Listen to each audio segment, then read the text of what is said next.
अस्सलाम वालेकुम, मैं हूं दाशमी। आप मुझे मेरे फेसबुक और यूट्यूब चैनल के ऊपर देख रहे हैं। पाकिस्तान की तरफ से बहुत इंटरेस्टिंग स्ट्रेटेजिक मैनूवरिंग देखने में आ रही है, क्योंकि अभी इब्राहिम रईसी ईरानी प्रेसिडेंट पाकिस्तान में मौजूद हैं और रिसेंटली सऊदी हाई डेलीगेशन को पाकिस्तान गवर्नमेंट इंटरटेन कर रही थी। बहुत बिल्कुल दिनों पर जो है ना, इन लोगों ने ये दो इंपॉर्टेंट मीटिंग्स की हैं, दो ऐसे कंट्रीज़ के साथ जिनकी आपस में बिल्कुल भी नहीं बनती है। जो इंटरनेशनल पॉलिटिक्स में अगर आप देखें तो डिफरेंट ब्लॉक्स का हिस्सा है। ईरान जिस ब्लॉक में है उसमें सऊदीया नहीं है। इनकी आपस में डिफरेंस ऑफ ओपिनियन के साथ साथ मिडल ईस्ट में ऑलमोस्ट 10 साल से प्रॉक्सी वॉर चल रही है। तो इस लिहाज से पाकिस्तान की ये स्ट्रेटेजिक पॉलिसी जो है वो अंडरस्टैंड करने की मेरा ख्याल है ज़रूरत है। और जो तीसरा मुल्क जिसके साथ इस वक्त पाकिस्तान डील कर रहा है वो यूएसए है, जिसने रिसेंटली भी सेंक्शंस लगा दिए हैं आपके ऊपर 4 कंपनीज को बैन करके, जिसमें 3 चाइनीज़ और एक बेलारूस की कंपनी है। एनालिसिस में ये सुनने में आ रहा है कि अमेरिका का बेसिक पर्पस पाकिस्तान को हिट करने से ज़्यादा चाइना और बेलारूस को हिट करना था, क्योंकि चाइना के साथ एक राइवलरी मौजूद है यूएस की ऑब्वियसली। दूसरी तरफ बेलारूस की बात करें, एक छोटा मुल्क है, लेकिन रशिया के साथ जो है वो एक स्ट्रॉन्ग एलाय है उसका। रशिया यूक्रेन वॉर में भी बेलारूस ने रशिया का साथ दिया, तो इस लिहाज से ये आप रशिया को जो है वो हिट कर जाते हैं। लेकिन अमेरिका की अपनी जो पॉलिसीज़ हैं वो वहीं की वहीं इंटैक्ट हैं। रीजन में इंडिया के साथ आपके मिलिट्री एक्सचेंज हों या इसराइल के साथ मिलिट्री एक्सचेंज हों, वो सब कुछ चल रहा है। बट आप इस बारे में क्या कर सकते हैं? अमेरिका किसी से आईएमएफ की डील्स नहीं लेता है, वो पैसे ले के जो है अपनी इकोनॉमी नहीं चला रहा, खुद भी रेवेन्यू जनरेट करता है। पाकिस्तान है वो मुल्क जो एक किस्त अभी आईएमएफ की लेता है और उसकी दूसरी पे पहले ही नज़र होती है। ठीक है, तो आप अपने कॉन्सिक्वेंसेज, अपनी किस्मत खुद इस तरह की बना लेते हैं जब आप दूसरे मुल्कों के ऊपर रिलाय करते हैं अपनी स्टेबिलिटी के लिए। जहाँ तक ईरान की बात है, तो एक तो 11th एवेन्यू इस्लामाबाद की जगह उसका नाम ईरान एवेन्यू रख दिया गया है in the honour of Iran. दूसरी तरफ कल जो है लाहौर का दौरा करेंगे इब्राहिम रईसी साहब, और उस वजह से जो है लाहौर में जर्नल हॉलीडे, आम तातील का ऐलान कर दिया गया है। ईरान के साथ एक कॉन्फ्लिक्ट पाकिस्तान का चला था, तो बेसिक एक अप्रोच ये नज़र आती है कि उन मामलात को नॉर्मल करने के लिए पाकिस्तान ने इन सदर साहब को इनवाइट किया है। बट देन अगेन उस सारी चीज़ के थोड़े अरसे बाद ईरानी फॉरेन मिनिस्टर ने पाकिस्तान का विज़िट कर लिया था, एम्बेसडर्स अपनी अपनी जगह पर पहुंच गए थे, तो वो चीज़ आपको नहीं नज़र आती। क्योंकि सदर साहब का, आसिफ अली ज़रदारी का जो फ़ोन ईरानी प्रेसिडेंट को गया है वो उस वक्त गया था जब इसराइल ने ईरान की कॉन्सुलेट को तबाह किया था, और ईरान जो था was on the verge of retaliation की तैयारी कर रहा था ईरान। उस वक्त पाकिस्तान इनवाइट करता है ईरान को। टाइमिंग बहुत इंपॉर्टेंट होती है, हमेशा मैंने आपको कहा है कि टाइमिंग और बेनिफिशियरी ये दो चीज़ें हैं जिसको अगर आप देखें तो काफ़ी चीज़ें समझ आ जाती हैं। तो बहरहाल इस तरह से क्या पाकिस्तान इंटरनेशनल स्टेटमेंट बनाना चाह रहा है कि वो किस ब्लॉक का हिस्सा है? क्योंकि वैसे तो पाकिस्तान जो है एक इसराइल के ऊपर काफ़ी क्लियर स्टांस रखता है। आपका पासपोर्ट जब कह दे कि ये इसराइल के लिए वैलिड नहीं है तो कुछ और कहने की ज़रूरत नहीं पड़ती। लेकिन हमने रिसेंट टर्न ऑफ इवेंट्स में ये चीज़ नोटिस की है कि पाकिस्तान न्यूट्रलिटी पर ज़्यादा जाता नज़र आ रहा है, क्योंकि केयर टेकर काकर साहब ने भी स्टेटमेंट दी कि 2 स्टेट सोल्यूशन है इसराइल और पैलेस्टाइन के इशू के लिए। क्योंकि जो कि कायदे आज़म की अगर आप जो है वो नज़रिया निकालें या पाकिस्तान की जनरल स्टैंडिंग निकालें तो उसके कॉन्फ्लिक्टिंग ये एक स्टेटमेंट जाती है, क्योंकि पाकिस्तान 2 स्टेट सोल्यूशन नहीं चाहता इस मामले का। तो ये एक बात हो जाती है कि पाकिस्तान अपने आप को एक इंटरनेशनल स्टेटमेंट बना के ये बताना चाह रहा है कि वो ईरानी ब्लॉक का हिस्सा है। लेकिन देन अगेन सऊदी ब्लॉक को जब हमने रिसेंटली इनवाइट किया है तब वो भी एक आपकी जो है वो कट डाउन हो जाती है पॉसिबिलिटी, क्योंकि 2 डिफरेंट ब्लॉक्स के लोगों को हमने एक हफ्ते में इंटरटेन कर लिया। तो पाकिस्तान इंटरनेशनली क्या स्टेटमेंट बनाना चाह रहा है? क्या जो है इस स्टेटमेंट में आप अमेरिका को इन्वॉल्व करेंगे? कि आप अमेरिका को एक प्रेशर टैक्टिक देना चाह रहे थे जिसकी वजह से अमेरिका ने बेहतर समझा कि वो आपके ऊपर सैंक्शन लगाए, साथ साथ आपको एक किस्त भी मिल जाए आईएमएफ की। तो बहरहाल ये चीज़ें जो हैं वक्त के साथ ज़्यादा क्लियर आउट होंगी, या इन जनरल पाकिस्तान जो है रीजन में जो पीएमएलएन की इन जनरल पॉलिसी है, अगर इतना आप इन डेप्थ ना जाएं। वैसे तो इंटरनेशनल पॉलिटिक्स वैसे ही बहुत ज़्यादा इस वक्त एक लेबरिंथ की तरह की सिचुएशन बनी हुई है, बहुत ज़्यादा कॉम्प्लेक्स हालात हैं इंटरनेशनली ग्लोबली दुनिया के। लेकिन हो सकता है पाकिस्तान अपनी वही पुरानी जो सीधी लाइन में एक पीएमएलएन की पॉलिसी है उसके ऊपर अमल कर रहा है, और वो यही है कि रीजन में किसी मुल्क से लगा के रखी ना जाए, क्योंकि पीएमएलएन जो है वो इंडिया तक के साथ अपने मामलात को रिज्यूम करना चाहता है। ये नवाज शरीफ ने लैंड करते साथ जो पहली स्टेटमेंट दी थी वो यही थी कि इंडिया के साथ आप जो है ट्रेड ओपन करें, इंडिया फ़ायदा देगा, अफगानिस्तान के साथ मामला ख़राब नहीं होने चाहिए, ईरान के साथ ख़राब नहीं होने चाहिए। तो ये जो है ना सिचुएशन हमें देखने में आती है।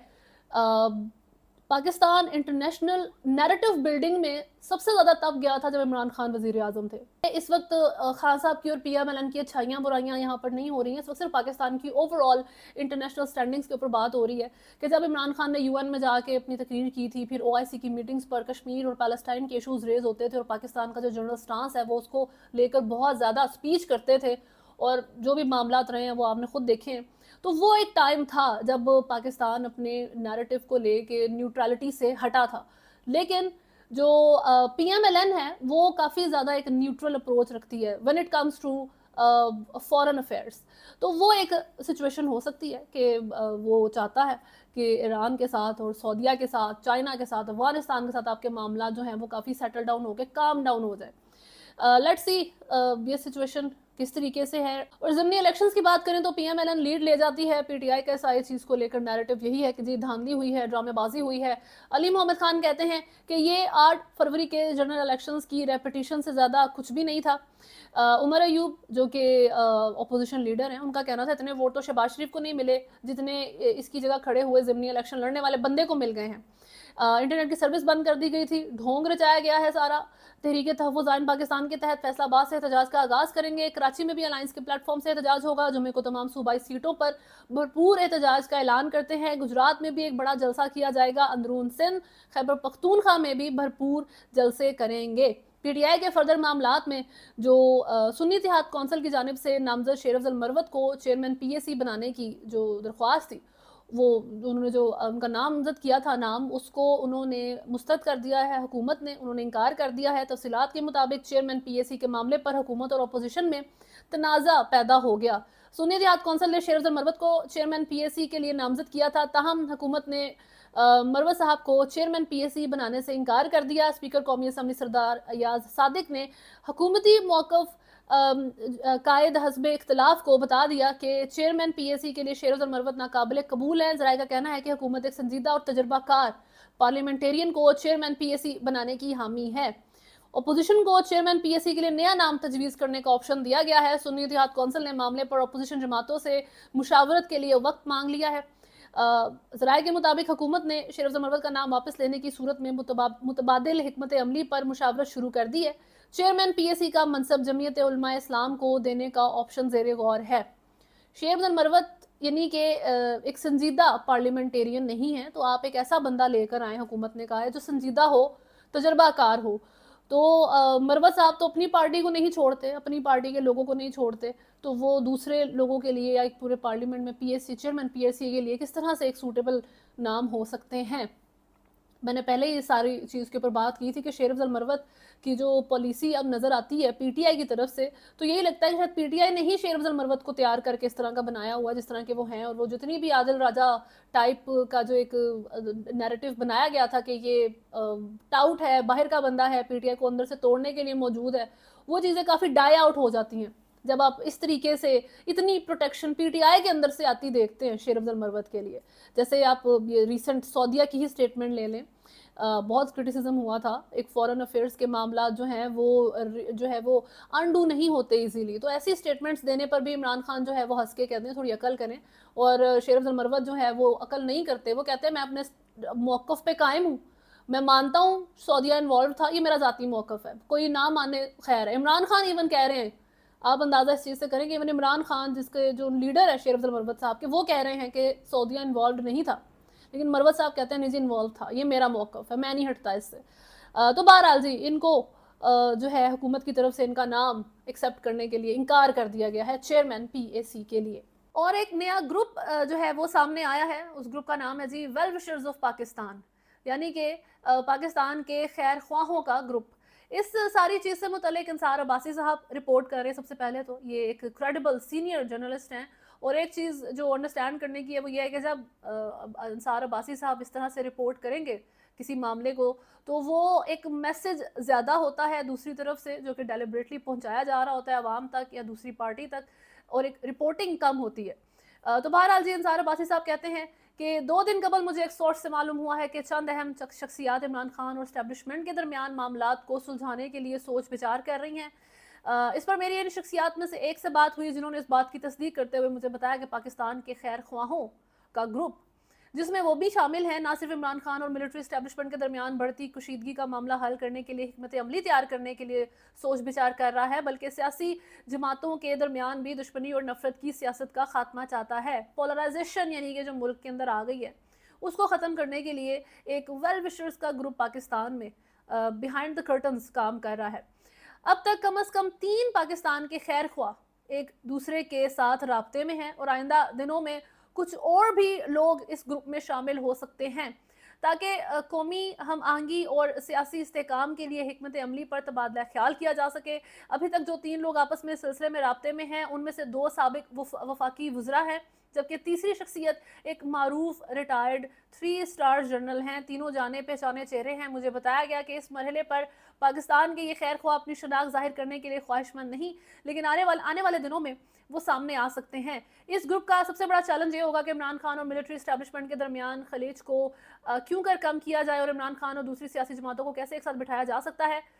इस सिलसिले में मेरी एक खबर गुज़िश्ता रोज़ जंग और दी न्यूज़ में शाया हुई। कल मेरा दोबारा अपने ज़राए से रब्ता हुआ, जिस पर उनका कहना था कि मुमकिन तौर पर उनकी कोशिश 1-2 महीने में कोई नतीजा निकाल सकती है, यानी इस बात का तयन हो जाएगा कि आया इस्टेब्लिशमेंट इमरान खान से बात करने के लिए तैयार होगी या नहीं। एक वक्त था जब जी इमरान खान जो है वो इस्टेब्लिशमेंट से और किसी से बात नहीं करना चाहते थे और वो कहते थे कि मैं चोरों, डाकुओं, लुटेरों से बात नहीं करता, करप्ट लोगों से बात नहीं करता। और इस वक्त जो है मामला यहाँ पहुँच जाते हैं कि इमरान खान कहते हैं कि मैं बातचीत करने के लिए तैयार हूँ।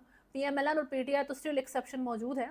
PMLN और पीपल्स पार्टी जो है ये PTI के लिए स्टिल एक्सेप्शन के तौर पर मौजूद है, इनसे वो बातचीत अभी भी नहीं करते, लेकिन इस्टेब्लिशमेंट से वो बात करने के लिए रेडी तो हैं, लेकिन इमरान खान से इस्टेब्लिशमेंट अब बात करने के लिए रेडी नहीं है।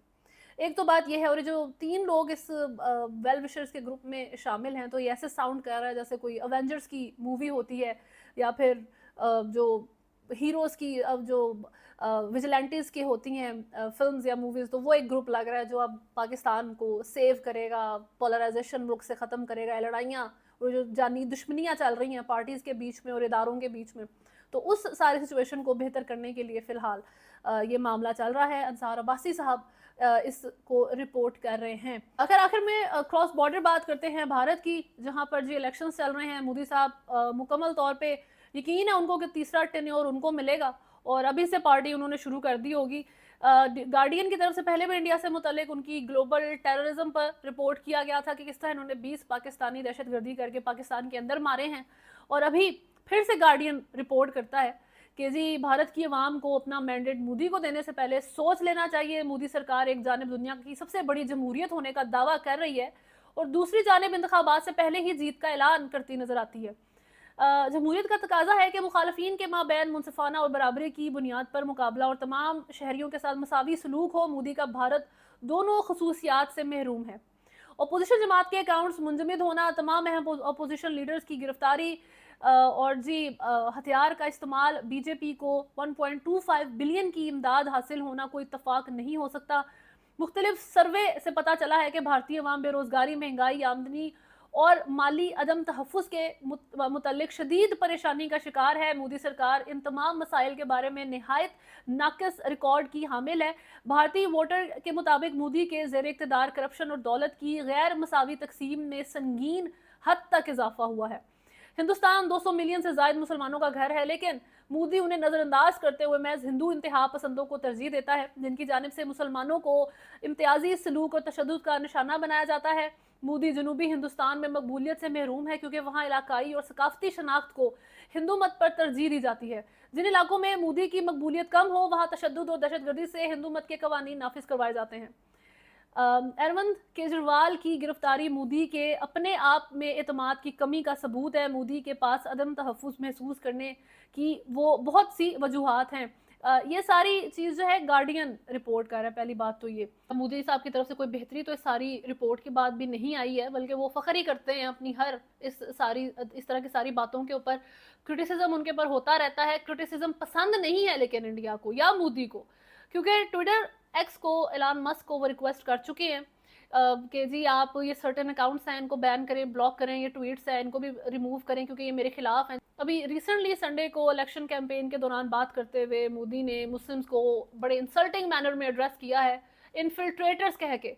उनका कहना था कि क्या आप चाहते हैं कि आपकी इतनी मेहनत से कमाए हुए जो पैसे हैं वो ये इन्फिल्ट्रेटर्स ले जाएं या मुस्लिम ले जाएं, और अगर ऑपोजिशन जीतेगी तो वो आप लोगों से इवन आपके मंगलसूत्र तक छीन लेगी। मंगलसूत्र एक वेडिंग ट्रेडिशन होता है हिंदू रिलीजन के अंदर, यानी कि एंटी मुस्लिम सेंटीमेंट डालें, एंटी पाकिस्तान सेंटीमेंट डालें और वोट आपका है। तो एट दिस पॉइंट मेरा ख्याल है कि जो इंडियन पब्लिक है वो ब्लेम होनी चाहिए, क्योंकि गार्डियन तक अब रिपोर्ट कर रहा है कि जी आप सोच समझ के अपना मैंडेट दें इस दफ़ा मोदी की गवर्नमेंट को, क्योंकि सो फार मोदी ने जो बेसिक नेसेसिटीज़ है आवाम की वो एक लार्जर स्केल के ऊपर वो जो है सॉल्व आउट नहीं की है। वहाँ पर जो डिफरेंस है, डिस्क्रिमिनेशन है, वो सिर्फ बड़ा है, वो सिर्फ रिलीजन की बेस नहीं है बल्कि पैसों में भी। जो एक रिच और एक एलीट है इंडिया की, उसका वहाँ की जो पॉवर्टी है, जो वहाँ का गरीब है, उस दो साइड्स का इस हद तक का डिफरेंस है कि आप यही इमेजिन करें कि जैसे दो अलग मुल्क रहते हैं इंडिया के अंदर।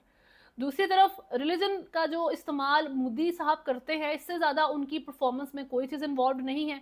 इस दफ़ा की मैंने पहले भी कहा था 2019 की जब इलेक्शन कैंपेन थी उसमें मोदी ने पाकिस्तान का इस्तेमाल किया था, यहाँ पे लाके अपना पायलट फेंक गए थे, और इस दफ़ा उन्होंने वहाँ पर रहते ही मुसलमानों के साथ मजालिम करते हुए टेम्पल्स बिल्ड किए हैं और मस्जिदें गिराई हैं, सिर्फ इसलिए ताकि वो जो हिंदू सेंटिमेंट है उसको हवा दें और ज़्यादा से ज़्यादा वोट अपनी तरफ कर सकें। तो ये वहाँ की पब्लिक का मेरा ख्याल है। फिर एक मेरा ख्याल है शायद इस हिंदू सेंटिमेंट इस तरीके से है कि वो इस बेस के ऊपर वोट लेने में कामयाब हो रहे हैं, और अभी भी उनका तीसरा टेन्योर जो है वो सिक्योर हो जाएगा। और इस सारी चीज़ को लेके मेरा ख्याल है पहली दफ़ा है कि पाकिस्तान के अलावा ग्लोबल स्केल के ऊपर मोदी का आना जो है वो कंसर्न्स पैदा कर रहा है इंटरनेशनल जो है वो इंटरनेशनल पॉलिटिक्स में भी, दूसरे ममालिक के लिए भी। अभी तक के लिए खैर न्यूज़ में इतना ही है। अगर आपने चैनल को फॉलो नहीं किया हुआ तो सब्सक्राइब करें, वीडियो को लाइक एंड शेयर ज़रूर करें। अल्लाह हाफिज़।